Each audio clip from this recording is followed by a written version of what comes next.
So to show you how the correlation between gi and no-gi, we just covered how to open the guard in a gi.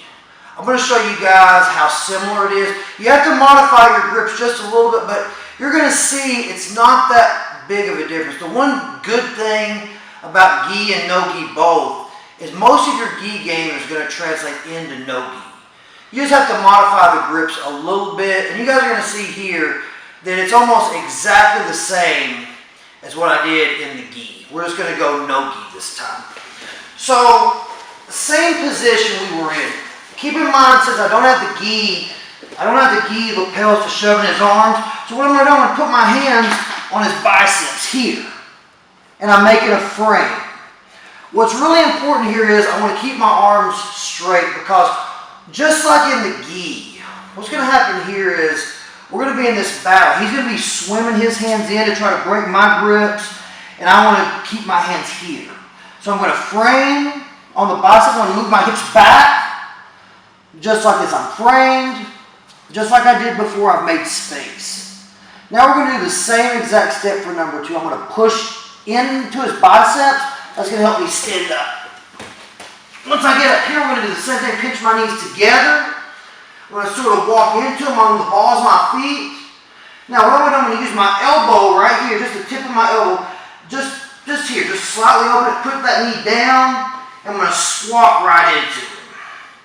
From here I have a lot of options. I can attack this leg, I can pass, but I've opened his guard. And see where my hands are? I'm keeping my hands right on his hips.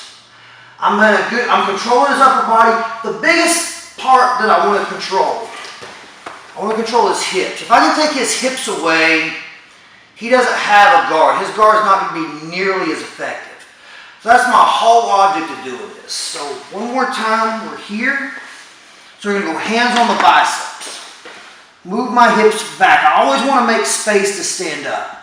The reason, if I stand up just from here, if I just do this, I'm going to get bump sweat. We don't want that to happen.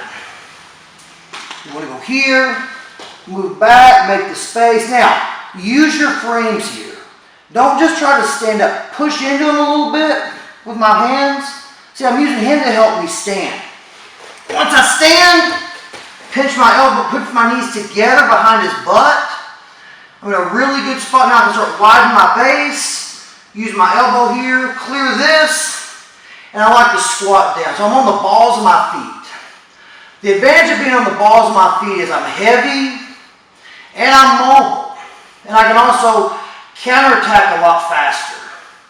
So as you guys can see, we're using the exact same sequence. So one more time, and we're going to do this at actual speed.